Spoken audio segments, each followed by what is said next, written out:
स्वागत आप सभी का मेरे इस YouTube channel study with Amit Chahal daily current affair classes. आज है दोस्तों 25 सितंबर 2020 और 25 सितंबर 2020 से बनने वाले डेली करंट अफेयर के क्वेश्चन उनके बारे में आज हम डिस्कस करेंगे।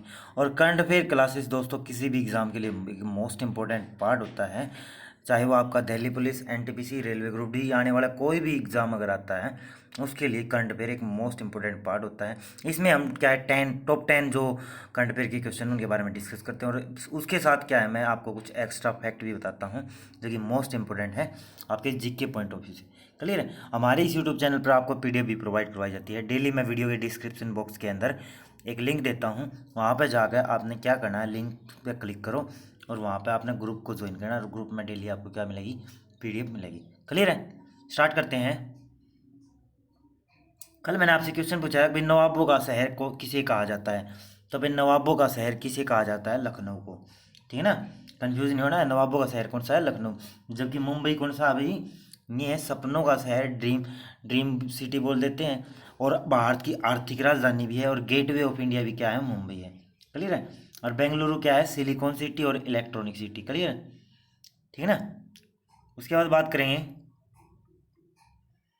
हाल ही में जारी टाइम मैगजीन के 2020 के 100 प्रभावशाली व्यक्तियों की सूची में किस भारतीय को शामिल किया गया है।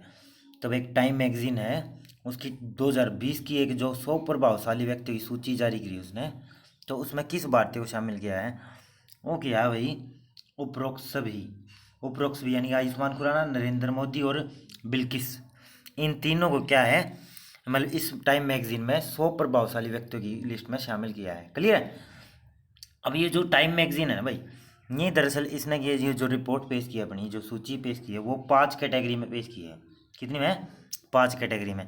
क्लियर है। उसके हिसाब से बात करें तो आइकन, लीडरशिप के लिए अलग, एक्टर्स की अलग, टाइटन एंड पायोनियर।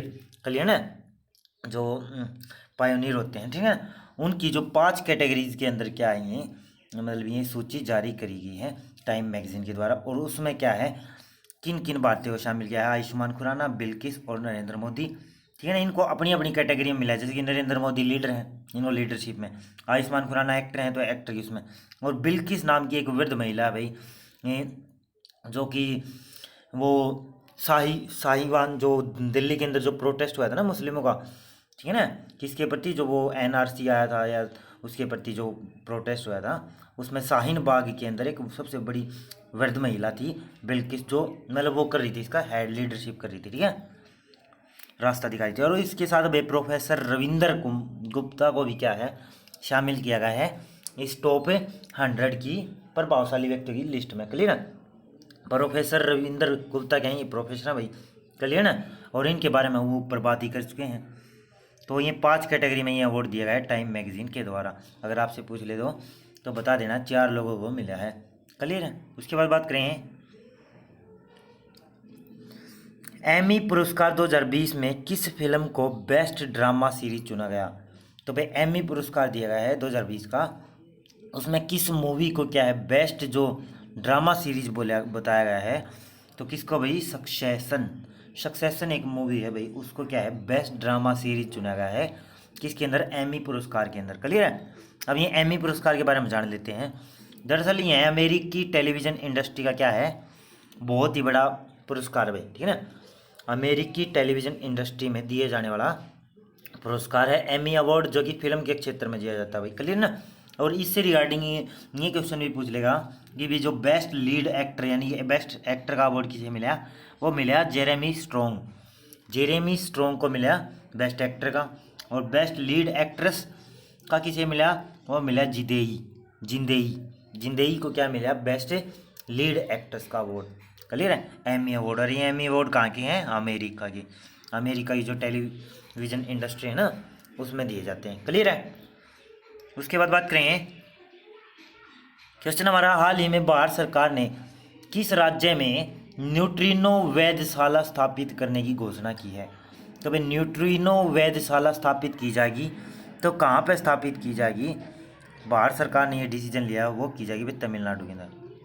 तमिलनाडु राज्य के अंदर क्या है, एक टनल खोदी जाएगी, गुफा खोदी जाएगी। ठीक है ना, उसके जो अंदर जो भी एक्सपेरिमेंट होगा वहाँ पे न्यूट्रिनो खोजे जाएंगे। लेकिन न्यूट्रिनो वेधशाला, अब ये न्यूट्रिनो क्या होता है दोस्तों, जैसे कि भी जो एटम्स होता है ना, एटम्स किन से मिलकर बना होता है, प्रोटॉन, इलेक्ट्रॉन और न्यूट्रॉन, और उन पर चार्ज भी होता है, ठीक है ना, क्लियर है। परंतु न्यूट्रिनो भी क्या है कि छोटा स्मॉल जो पार्टिकल है, ठीक है ना, लाइक इलेक्ट्रॉन, प्रोटॉन, न्यूट्रॉन की जैसे, ठीक है ना, जो कि हमारे शरीर में भी होता है भाई, ठीक है ना। ये नॉर्मली क्या है, सोलर जो एनर्जी है ना, सूर्य की जो किरणें हैं, उससे ये जो न्यूट्रिनो नो मिलता है, ठीक है ना। और ये जो न्यूट्रिनो है हर टाइम जो क्या है, मतलब सूर्य से मिलता रहता है, और हमारे ये जो जैसे ये हमारे शरीर से मतलब विस्थापित भी होता रहता है, ठीक है ना, बाहर भी निकलता रहता है। तो न्यूट्रिनो के बारे में क्या है, रिसर्च चल रही है पूरे वर्ल्ड लेवल में।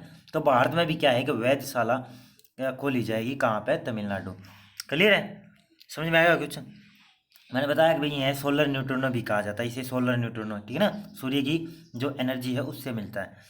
अब तमिलनाडु आया, तमिलनाडु की कैपिटल है भाई चेन्नई, ठीक है ना। और तमिलनाडु को पहले मद्रास के नाम से जाना जाता था। क्लियर है। E.K. पलनी स्वामी यहाँ के चीफ मिनिस्टर हैं, और बनवारी लाल पुरोहित यहाँ के गवर्नर हैं। और मुद्दुमलाई नेशनल पार्क कहाँ पे है भाई, तमिलनाडु के अंदर। क्लियर है ना, मुद्दुमलाई वन्य जीव अभ्यारण्य। और चेन्नई में, जो तमिलनाडु की कैपिटल है चेन्नई, वहीं पे क्या है, भारत की सबसे बड़ी रेल कोच फैक्ट्री है, रेल इंटीग्रल कोच फैक्ट्री।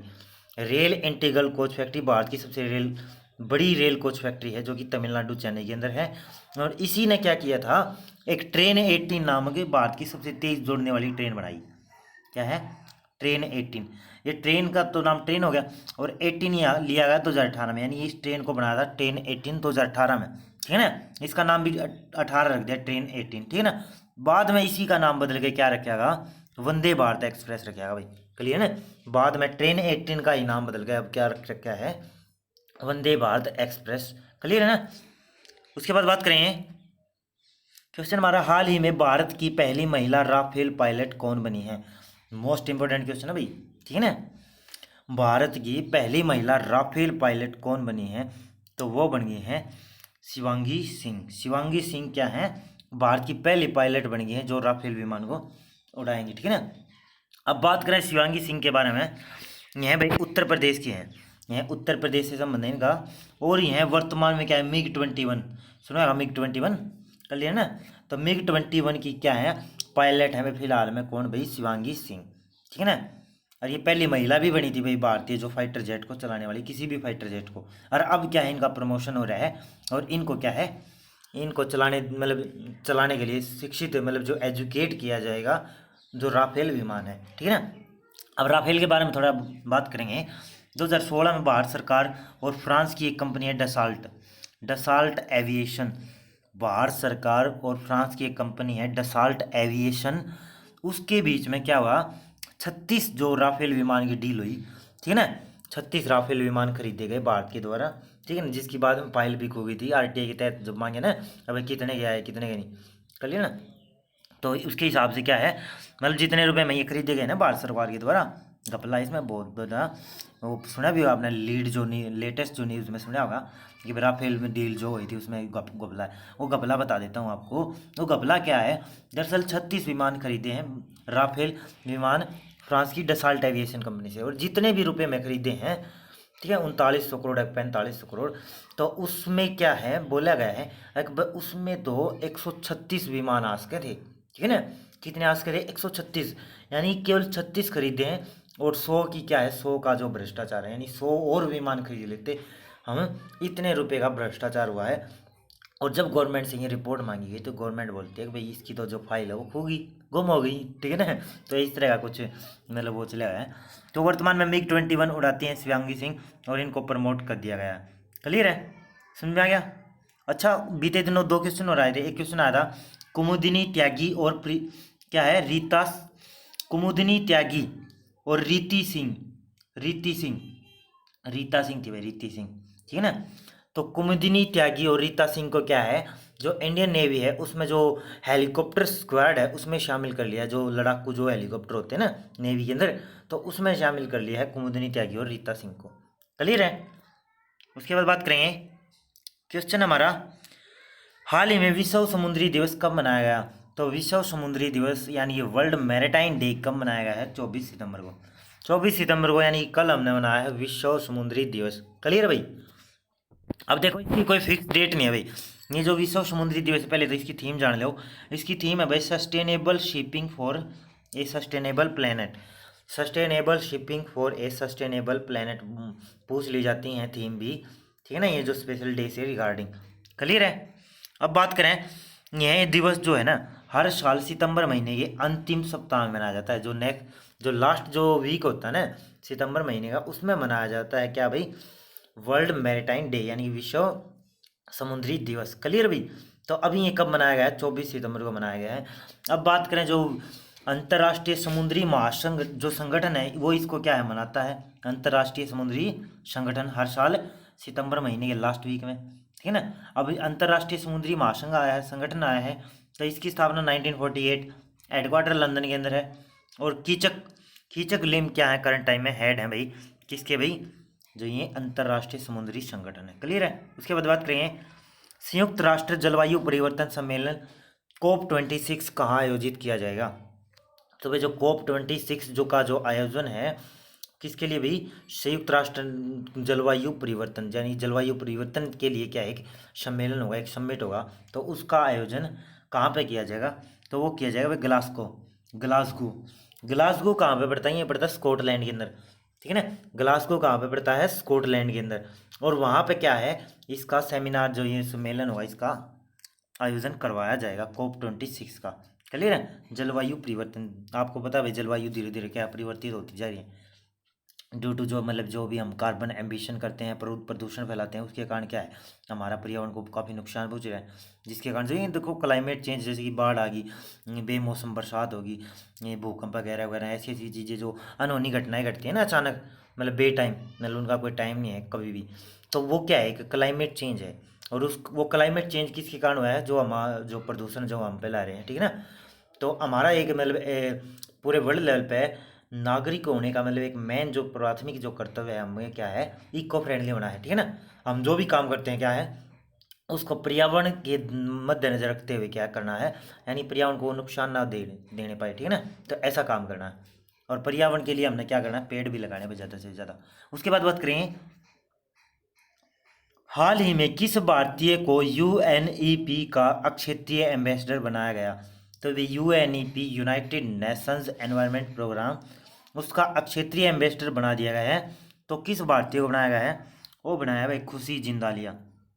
खुशी जिंदालिया को क्या है बनाया गया है, भारतीय है ये भाई, ठीक है ना। मात्र 17 साल की एक लड़की है, उसको क्या है यूनाइटेड नेशंस एनवायरनमेंट प्रोग्राम के तहत एक क्षेत्रीय एम्बेसडर बनाया भाई, ठीक है ना, क्षेत्र लेवल का जैसे कि भारत लेवल का। अब इनका काम क्या होगा, दरअसल ये भाई ये जो एनवायरनमेंट से रिगार्डिंग जितने भी मतलब कुछ भी सुधार हैं उसके हिसाब से थोड़ा बहुत कुछ काम करेंगे, ठीक है ना। खुशी जिंदालिया मात्र 17 साल की लड़की है भाई, ठीक है ना। इनके इनके तहत मतलब इनको क्या है ड्यूटी सौंपी गई है, इनके जो नॉलेज है उसके तहत, ठीक है ना, वर्ल्ड लेवल पे। अब UNEP आया, UNEP के बारे में बात करेंगे, यूनाइटेड नेशंस एनवायरनमेंट प्रोग्राम। इसकी स्थापना हुई थी भाई 5 जून को। अब 5 जून को स्थापना हुई थी, तो 5 जून को क्या मनाते हैं, वर्ल्ड एनवायरनमेंट डे मनाते हैं, ठीक है ना। 5 जून 1972 को स्थापना, नायरोबी केन्या के अंदर हेडक्वार्टर है, ठीक है ना। और इंगर एंडरसन या करंट टाइम क्या है हेड हैं भाई UNEP के हेड करंट टाइम कौन है, इंगर एंडरसन। चलिए। और 5 जून को क्या मनाया जाता है, वर्ल्ड एनवायरनमेंट डे। पता लग गया होगा क्यों मनाया जाता है, क्योंकि इसी दिन क्या हुई थी UNEP की स्थापना हुई थी, यूनाइटेड नेशंस एनवायरनमेंट प्रोग्राम की। क्लियर है। उसके बाद बात करें क्वेश्चन हमारा भाई, हाल ही में PMC बैंक का नया प्रशासक किसे नियुक्त किया गया है। तो भाई एक PMC बैंक है उसका नया प्रशासक नियुक्त कर दिया है, तो वो किसे नियुक्त किया गया है इसके बारे में आपने जवाब देना है। वो किया है AK दीक्षित को भाई। AK दीक्षित को क्या है PMC यानी Punjab and Maharashtra corporation bank, उसका क्या है प्रशासक नियुक्त कर दिया है। अब प्रशासक से आप कंफ्यूज हो रहे हो, दरअसल भाई यहाँ पे क्या जो ये PMC जो बैंक है Punjab and Maharashtra corporation bank, इस पे पिछले 2-3 साल से क्या है RBI निगरानी रख रहा है। और RBI क्या करता है, अगर RBI किसी भी बैंक के काम से संतुष्ट नहीं है ना, तो वो क्या करता है, वो वहाँ की जो मतलब जो बोर्ड है उस बैंक का जो बोर्ड है उसको भंग करके वहाँ पे प्रशासक यानी एडमिनिस्ट्रेटर नियुक्त करता है आरबीआई बैंक, ठीक है ना। अब जब ये पीएमसी बैंक है, ये 2-3 साल से क्या है अच्छे से काम नहीं कर रहा, ठीक है ना, मतलब इसमें कुछ घोटाले वगैरह वगैरह भी मिल रहे हैं, ठीक है ना, उस लेवल पे मतलब कि इसमें कुछ कमियां पाई जा रही हैं, और जिसके तहत आरबीआई ने क्या है वहाँ का बोर्ड भंग करके क्या नियुक्त कर दिया है, एडमिनिस्ट्रेटर प्रशासक नियुक्त कर दिया है AK दीक्षित जी को। क्लियर है, ठीक है ना। आरबीआई बैंक ने, आरबीआई बैंक क्या है, भारत का राष्ट्रीय बैंक है भाई। सबसे पहले पीएमसी बैंक के बारे में बात करेंगे, पंजाब एंड महाराष्ट्र बैंक, ठीक है। 1984 में स्थापना, मुंबई में हेडक्वार्टर है। S वरियन सिंह क्या थे, हेड थे भाई पीएमसी बैंक के, परंतु परंतु मैंने बताया है कि भी क्या हो गया, इसका बोर्ड ही क्या बर्खास्त कर दिया है और एडमिनिस्ट्रेटर नियुक्त कर दिया है, ठीक है ना, यहाँ पे आरबीआई बैंक ने। अब आरबीआई के बैंक के बारे में बात करेंगे, रिजर्व बैंक ऑफ इंडिया, इसकी स्थापना 1 अप्रैल 1935 के अंदर हुई। ओसबर्न स्मिथ पहले गवर्नर बनाए गए भाई, ठीक है ना, अंग्रेज थे क्योंकि उस टाइम पे भारत क्या था, अंग्रेजों का गुलाम था। और पहले भारतीय की पूछ ली जाए तो CD देशमुख, चक्रवर्ती देसाई देशमुख बनाए गए आरबीआई बैंक के हेड भाई। क्लियर ना। और उसके बाद बात करें आरबीआई बैंक की स्थापना तो होगी 1 जनवरी 1949 के अंदर भारत का राष्ट्रीय बैंक बनाएगा किसे भाई, आरबीआई बैंक को, रिजर्व बैंक ऑफ इंडिया, जिसके प्रेजेंट टाइम में बात करें तो शक्तिकांत दास जी क्या हैं, हेड हैं। क्लियर है, गवर्नर है किसके भाई, आरबीआई बैंक के, मुंबई में हेडक्वार्टर है। उसके बाद बात करें क्वेश्चन हमारा, हाल ही में भारत के किस रेल राज्य मंत्री का कोरोना वायरस के कारण निधन हो गया है। तो भाई किस रेल राज्य मंत्री का निधन हुआ है कोरोना वायरस के कारण, वो हुआ है भाई सुरेश अंगदी। सुरेश अंगदी जो हैं उनका निधन हो गया है कोरोना वायरस की वजह से। दरअसल भाई ये जो कर्नाटक लोकसभा है ना, कर्नाटक लोकसभा से आने वाले ये जो एक मंत्री थे, ठीक है ना, कर्नाटक की एक लोकसभा है वहाँ से क्या ये मिनिस्टर थे, और ये क्या थे भाई, रेल राज्य मंत्री थे भाई, ठीक है ना।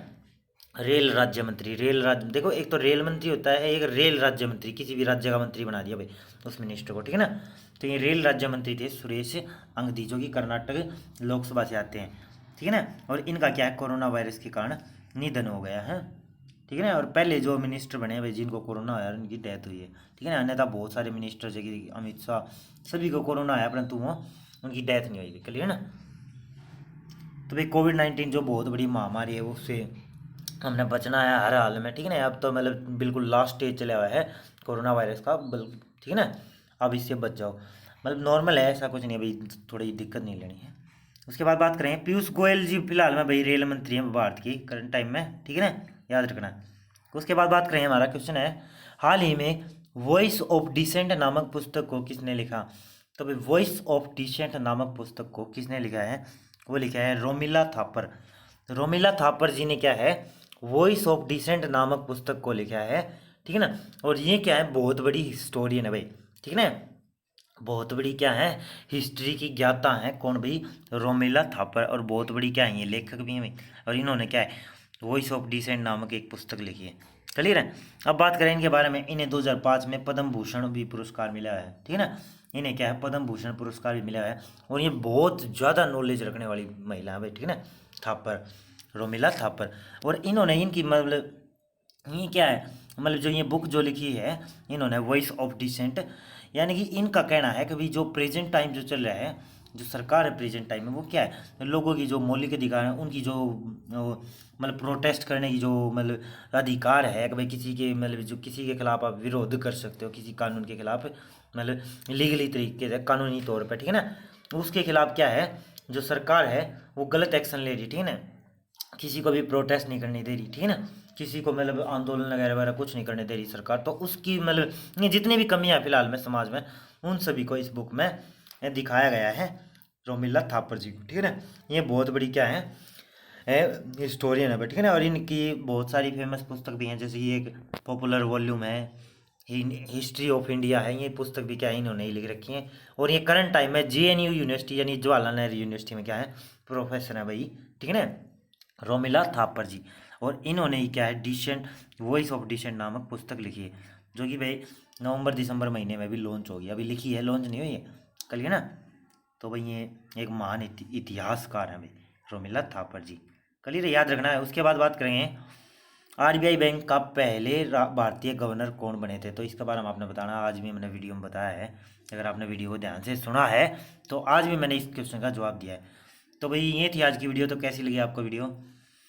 अगर आपको वीडियो अच्छी लगी है तो लाइक करें और भाई अपने दोस्तों के साथ शेयर करें। और अगर आप चैनल पर नया है तो चैनल को सब्सक्राइब कर लें। और पीडीएफ के लिए आपने डिस्क्रिप्शन बॉक्स में लिंक मिलेगा, वहाँ पर जाकर ग्रुप को ज्वाइन करो, वहाँ पर आपको पीडीएफ प्रोवाइड करवाई जाएगी।